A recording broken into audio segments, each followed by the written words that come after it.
You're listening to Shoe In, covering the ins and outs of all things footwear, from sneakers to heels, loafers to slippers, and every type of shoe in between. Brought to you by the FDRA, the Footwear Industries Association focused on retail, trade, politics, and fashion, helping create and enhance conversations on all things footwear. Good morning, Shoe Dogs. Welcome back to the Shoe In Show. Glad you're here with us. Matt, as always, when we think about industry leaders having conversations, COVID really, we used to get to these trade shows and have fascinating conversations with leaders about what's happening and what they're thinking and what they're seeing. COVID kind of stopped that, but Shoe In Show was the one place where we could continue to facilitate these conversations and let people hear interesting viewpoints and solutions to challenges that people are trying to tackle. Yeah. And we just, at this point where, we topped 300 episodes for Shoe In Show, which is amazing to me. I didn't know that we would top 3. But I really appreciate everybody out there listening. There we go. We're well into the 5th year. This keeps going and going, and it's because we get on the leaders of the industry to share their insights authentically, passionately.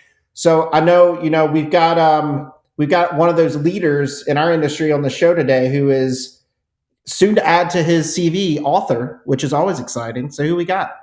Yeah, Andy, we have Jim Weber, who's the CEO of Brooks Running Company, on our program on Shoe In Show, and he's out with a new book, Running with Purpose: How Brooks Outpaced Goliath Competitors to Lead the Pack. Jim, welcome to the Shoe In Show. Super excited to have you on. Thanks for joining us today. Well, Matt and Andy, thank you for having me on the Shoe In Show. It's perfect. I do miss the trade shows, so I'm so glad to be with you today. Well, I've been reading this book, Jim, and it is awesome. And I wish we had more time. We do. You have so many amazing kind of threads I want to pull on and unravel and just kind of pick your brain on it.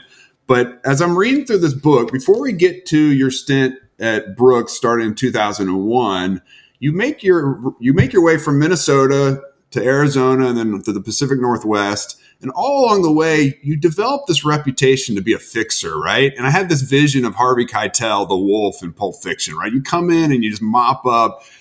Tell me about your leadership style. What sets you apart as someone who can come in and really turn things around and really propel companies towards growth? It's an interesting question. I was hardwired, I think in so many ways to really solve problems. I love to fix things. I love to build things.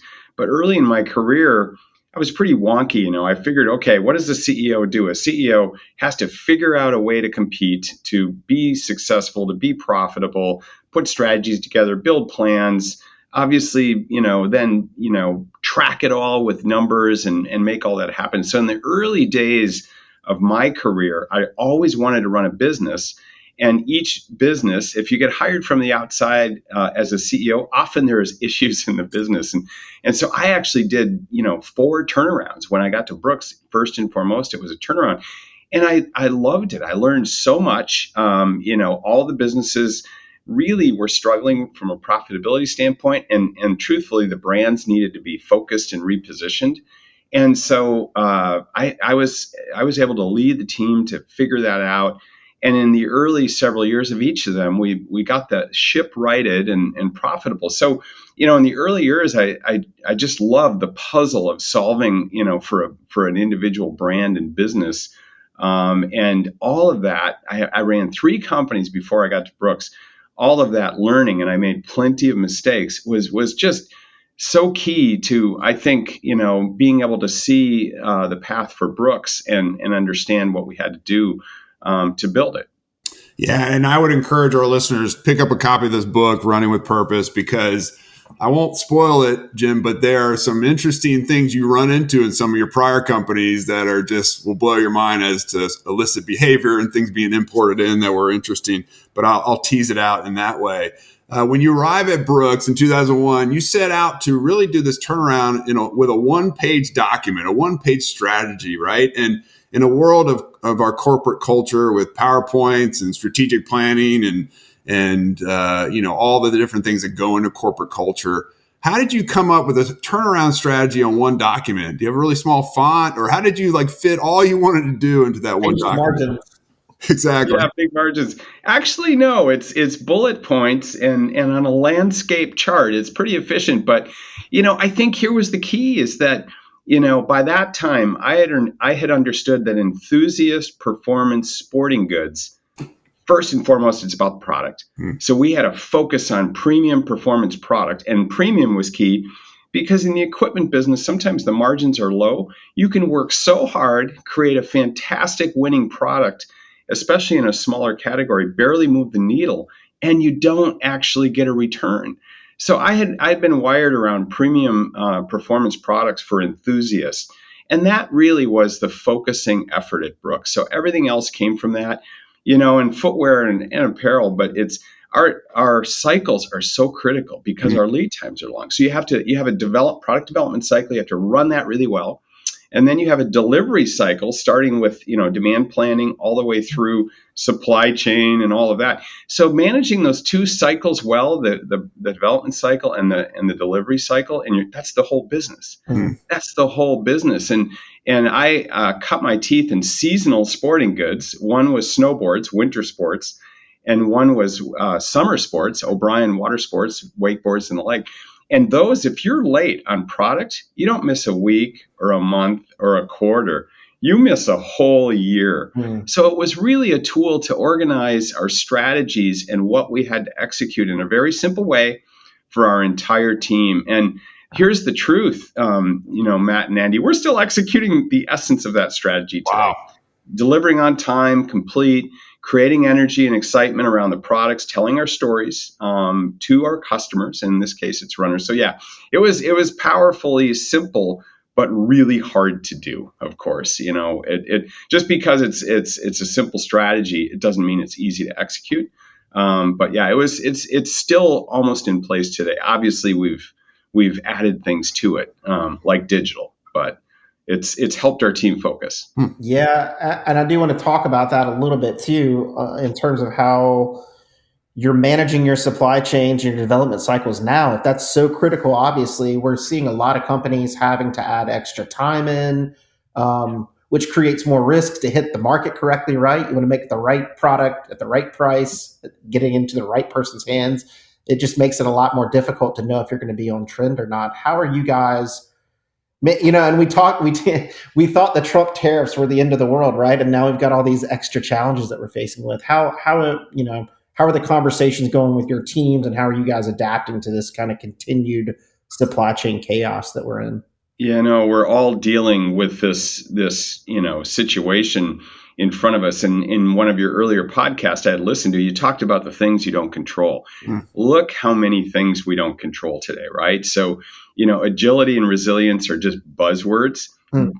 Acting with agility and resilience is a whole nother thing. I'm so proud of our teams. As you guys know, we have we're a hybrid brand in the sense we're wholesale and direct, right? We have to engage with runners directly, but we sell to thousands, over 5,000 or 6,000 retailers around the world. We have to replan their business every time the supply chain evolves. And not having answers has been really a struggle for our team, but we're working through it. We're communicating with our retail partners and obviously working the supply chain as hard as we can. You don't have a choice, right?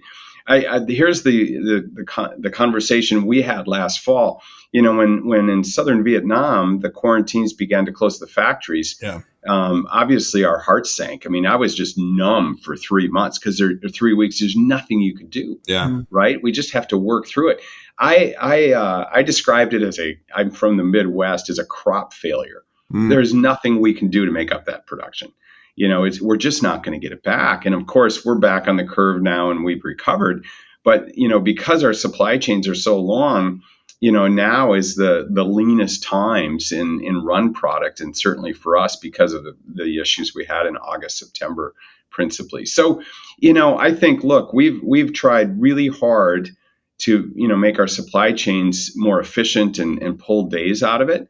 But we're building performance products. I mean, we have We have fit testing at every, prototype sample that we do in all size ranges. So we have a longer, more complex supply chain and performance run products than probably many products do. So I wish I had the answer, Andy. I think long term we're going to see some opportunities to take days out, but we're not building simple products, so it's a challenge. Yeah, we're always talking, especially on sustainability and standards and how shoes are compared to apparel, and we always just laugh. And it's like footwear is completely different. Like we're more akin to automobiles than we are to a piece of a sock or a t-shirt. No question, Andy. I actually use that phrase as well. Shoes are. Despite conventional wisdom, I think Dr. Anthony Fauci said, "Hey, vaccines are complicated. It's not like a shoe." And as we all know, shoes aren't vaccines. They're complicated. They are complicated. Now, I want to pick back up on your journey, Jim, because you are owned by Berkshire Hathaway, and you are a part of the purchase. Russell Athletic was purchased by Fruit of the Loom, which was a Berkshire company. And then you get this call in early 2012 from the Oracle of Omaha, right? From Warren Buffett himself, who wrote the foreword of your book, which is awesome. Tell me about how do you get a call from Warren Buffett, the world's most famous investor, and what's that working relationship like with Berkshire, and how do they let you kind of spread your wings and do your thing and deliver the results that you continue to deliver? So it's this phone call is actually a great story because I was with my family over the holidays just before New Year's, and I was checking my email every day, but not my voicemail. And At that time, it wasn't linked into email, right?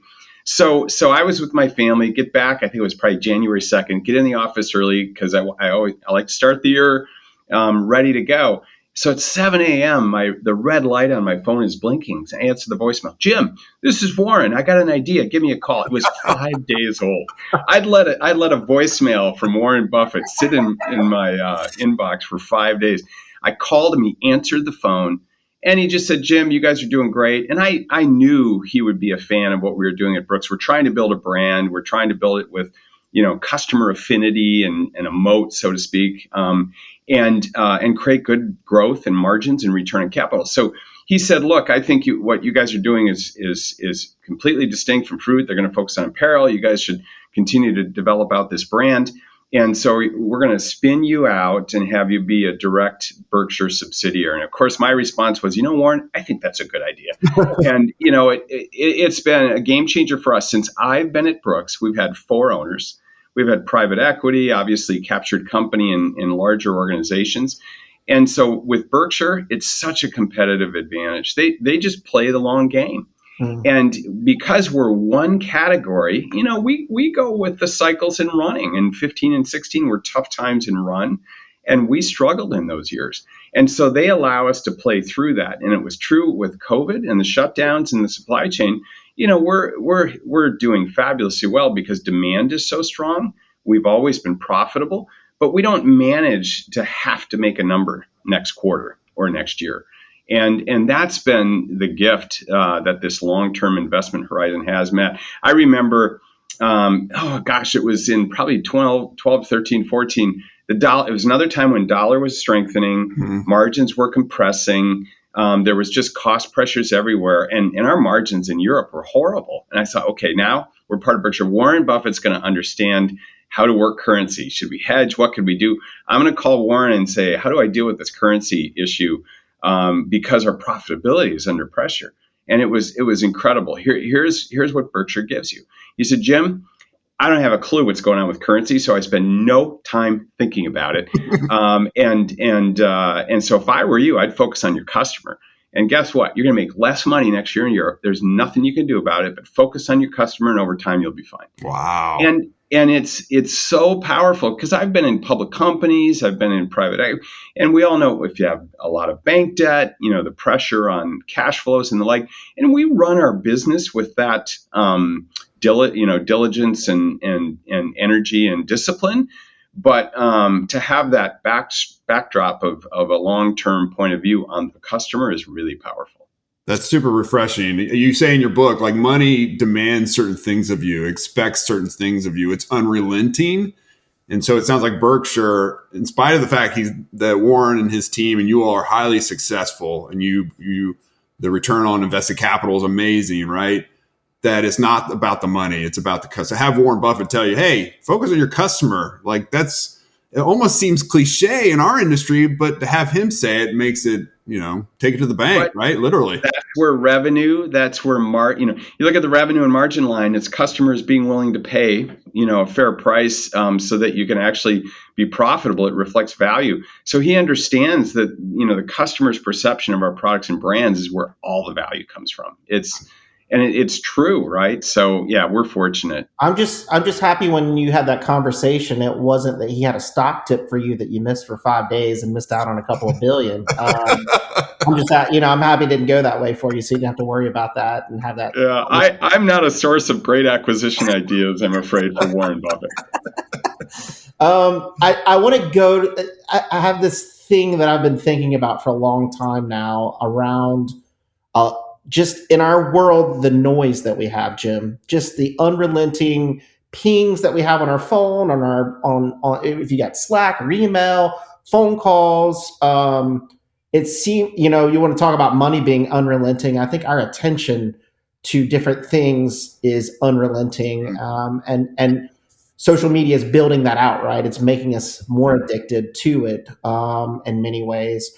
I'm struck by our conversation about a simple one-page document. I'm struck by our conversation about Warren Buffett saying a simple thing to refocus you and your team on what's important. And I'm wondering how you communicate to your teams and how you communicate to your customers in these times where there's so much noise. How do you cut through all that noise to get and boil it down to what's important to your customer and refocus your teams on what's important to the product and to your brand? I think it's a great question. And, the force multiplier, I believe, is focus. I really believe that. And it's driven me in my life in a way. And the secret to success is constancy of purpose is a Disraeli quote I've had on my whiteboard for 20 years, because I just believe that look at the business world, how many choices customers have in brands and products, hundreds, tens of thousands. There's so much choice out there. And so if you're going to, and it's the same with people, right? So creating relationships and connections, partners. So I'm just such a believer in focus. And I've always wanted to be good at something. And for me to do that, I had to limit how many things I did, because I'm a believer in Malcolm Gladwell's 10,000 hours, right? If you're going to be really good at something, you're probably going to focus highly on it. So I'm just such a believer in that. And I think it's, it helped us in COVID. My gosh, when all retail closed in Europe, and then we had the rolling closures in North America in March and April of 2020, here's the advantage of focus. We know that most of our product goes to runners, not all runners and walkers. Some of it is just footwear, but a lot of it goes to people that are moving and active and running. And so the advantage we had is we didn't cut $1 marketing spend on the digital side. We didn't lay off one employee, and we waited 6 to 8 weeks, and we had to create a new radar on what was happening. This is the power of focus with the customer and were they running? Because we thought they would. We've seen it in recessions before. When times get tough, running actually increases in terms of participation. Right. And we saw it. And so here, that focus allowed us to turn our supply chain back on in early May. And that 4 to 8 weeks, maybe 12 weeks earlier than some of the brands it was so impossible to figure out demand, right? All the signals were gone. The retailers were closed. None of the demand signals were there. So yeah, I'm just such a believer in the power of focus. And I think that communication, every employee meeting I have, I start with our purpose of inspiring everyone to run their path. Our purpose and strategy, the one pager, is 20 years old now. Right. And that's how you build trust, I believe, from our employees, from our customers, from our partners. I'm just such a believer in the power of focus. So with all the noise out there, the fire hose of information and stimulus and everything else, we're just trying to do something really simple, building great running gear that enables your run. And we wake up every day and it's all we think about. Jim, how do you, we'll get a little personal here, and you talk about it in your book, and Andy can relate to this, what happens when your focus is disrupted by something like cancer diagnosis, right? And you have to go through that. And I find that in my personal life, when our weaknesses are exposed, that's when strength kind of floods in places you don't expect. And so how do you manage the refocusing and maybe the resetting of a purpose based on what happens to you personally, which we all face from time to time? How did that impact the way in which you view purpose for the Brooks Company itself? Well, I think, people go through challenges, companies go through challenges. And I think the truth is that when you're really forced, with adversity and challenge, especially on the health side, it brings out all of your values and fears and who you are and how you deal with that. And sometimes you don't know until you get there. And so, I had a cancer diagnosis, esophageal, in December of 2017. I beat it. I'm cancer free. I'm almost at that 5-year mark. But it was one of every time a friend or a family member gets cancer, I go to the web and learn about it. And they always give you these 5-year survival rates. So mine was 20%. I was supposed to have a 1 in 5 chance of being here. And that makes it all real, right? For my wife and I, 3 boys, 4 grandkids. And, I learned a lot about myself. I just didn't want to live in fear. I didn't want to live a day of what I had, just holding what I had to lose. I have a lot to lose. But I love, what I do. I love my job. I love being part of the Brooks team, and my wife and my family and grandkids are pure joy. So I just, what I learned about myself is that every day I want to take in the moment and what's there, right? I want to get the most out of it. I don't want to be carrying what I have to lose and living in fear. And I think a resilient business is similar to that. But you know what? Everybody's different. I'm grateful for the support I had all the way through that journey, because the Cancer Club's awful. I don't recommend it. It's absolutely no fun, but I'm fortunate to have great medical care and a lot of support. Amen to that. I'm a cancer survivor, 2009, 29 years old. I got a call from the doctor. Nasty version of thyroid cancer. Thank goodness I didn't get it to my bones. But those were trying times. And I think some people always ask how we do so much at FDRA and why we do so much. And I think it's the same thing that you say. Every day you wake up, you're grateful and you go after it, right? Get the most and squeeze it as much as you can.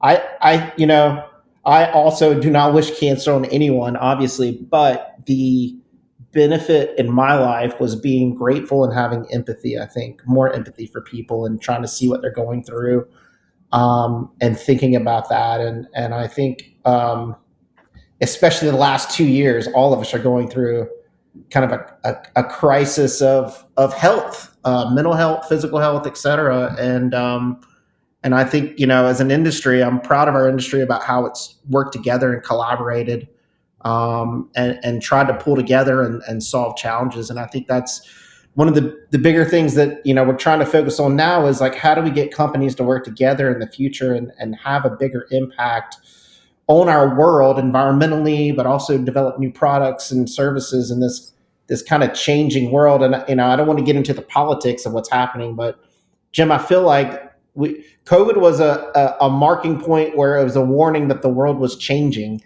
And unfortunately, we have a war in Europe now that I think should mark on our calendars that the world has changed and is changing. And I think from your viewpoint, as you see that, and obviously you guys have a lot of sales in Europe, how, are we've seen with digital transformations and changes, how do you see things going forward the next couple of years in terms of the economic environment and consumer confidence in Europe and beyond? How are you guys looking at that and kind of managing that in kind of a new world that we're seeing come forward? Andy, it's something I think that we're all taking in on our windshield, right? There's so much happening in the world, and some of it is just incredibly sad and tragic. A war in Europe almost couldn't be conceived as possible, and here we are. It's so unsettling. So look, the global economic network is under stress. Yeah. And globalization happened, and in our industry, we operate as a global industry. I consider us a small global brand in the athletic fitness outdoor space, and so from supply chains to sales, right? And so I think it's just creating a lot of uncertainty and unknowns, and yet we're still trying to service runners wherever they run, and we're trying to be super smart on supply chain. And over time, our vision is for regional supply, and we have so much work to do to get to there. But from a sustainability point of view alone, we'd love to have North American bases and European bases of supply. We'll see if we can get down that path over the next decade. But I look very concerned. I think we're trying to do our part as a brand and as a company to hopefully give people something in their lives to help balance out all the challenges they have. And a run is that. We feel so fortunate to be in running because out your back door, a walk, a hike, a run, just moving is a great way to balance out challenges in a day. And so we just feel super fortunate that that's almost our role. Yeah. We can help enable a run or a walk in a tough day. So, I think it's an incredibly challenging time. And yet, we know that it's pretty simple. Everybody wears footwear, and so we're gonna play that role as best we can as a company. But yeah, really tough times for people. Yeah, no doubt about it. I want to, as we close out, Jim, and I can't thank you enough for coming on Shoe and Show, and we'll put the link for folks to purchase the book. They can purchase it at any retailer that they choose around the country, but we'll put a link in the description for the podcast. I want to focus on how you close out the book in your conclusion. And one of the reasons we set up this podcast is because we wanted to deliver the conversations we were having at trade shows and with key industry leaders. We wanted to deliver it out to the operational folks in our industry, the 300,000 workers in the footwear industry that may not have access to these kind of critical conversations. And it just comes to mind this story about Liz Duncan at Brooks, who lost her life tragically before her 27th birthday. But as she was as you were walking by her cubicle, you mentioned the bumper sticker that stood out, the Brooks one, "Life's short and run long." And I think that is such a great way to wrap up the book with a gut-wrenching story. But the inspiration that your workforce, your employees, and the Brooks team have driven to you under your leadership, it's a two-way street for you, as I can imagine. And so to me, that was a great way to kind of show that running with purpose. We all have that purpose. We want to find it, but you've established it so effectively at Brooks. And we want to congratulate you on that and on the book. And in honor of Liz, what a great way to close out your book for sure. No, thanks, Matt. And it's, Liz is a powerful inspiration of truth, right? Life is short. Yeah. And, I love, goals. I love the finish line. I love the tape. I love celebrating successes, but you have to enjoy the journey along the way. Yeah. And that's moments and people and all the relationships in your life, because that's what it's all about. And so, her untimely and tragic death just brought that home to all of us. It's sort of underneath our culture, I think. Mm-hmm. It's almost a foundational truth under our culture. So thanks. I appreciate that. Sure. And as we kind of wrap it up, I think what's fascinating as we go through this whole conversation about communication, about fixing, about your focus keeps coming back to your audience, right? This is the thing we talk about to people. And you mentioned at the very beginning, what can we control? Let's control what we can control. And I think your leadership style has driven Brooks to new heights because of that unrelenting focus you have on the runner, right? On your customer base. And I think as we talk about, and we have all these folks come on our show, we try to find the one thread that keeps happening, and that's really what it is. And we've heard it from like Mark Lardy with Rack Room about how they're servicing moms and working women. And so it's like, what's your audience, what's your focus, what you're driving into? And it's obvious that you guys are successful and will continue to be successful despite these challenges we're having because of that focus. And we appreciate the leadership you provide in the industry. We appreciate the continued support that Brooks gives FDRA and is involved in strengthening our industry. Because again, like you said, footwear is so specific and it's so complicated. And every day we work on these issues, trying to help drive out things to our members, and we appreciate that. Appreciate you coming on the show, and I hope, folks, you get the book and read it. It's fascinating. The stories, the anecdotes are riveting. And I think you'll get something out of it, just like I got something out of the conversation with Jim today, and being thoughtful about what we can control and focusing relentlessly on that, and working towards that. So, Jim, thank you for coming on the show. I had fun. Thanks, Andy. Thanks, Matt. I appreciated having me. Awesome. Folks, the Shoe and Show, shoeandshow.com is the website. You can list us. You can rate us 5 stars only. We don't take 4 stars or less, only 5. If you try to put in the 4 stars or less, it automatically deletes your account. We don't want you getting off Spotify or Apple Podcasts. Don't do that to yourself, and don't do that to us.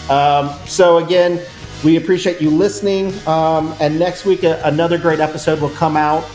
Please do subscribe so it gets in your feed every single week. We used to say listen to it on the way into work. I don't know where folks are working these days, but you can listen to it in the background as you check your emails early in the morning. Or go for a run. This is great. Exactly right. That's exactly it. Go for a run while you listen to our beautiful voices encouraging you on. Folks, as always, thanks for listening. Until next time, keep running. Shoe In is out. Shoe In has been brought to you by the FDRA, the Footwear Industries Association focused on retail, trade, politics, and fashion, helping create and enhance conversations on all things footwear. For information about FDRA, visit fdra.org.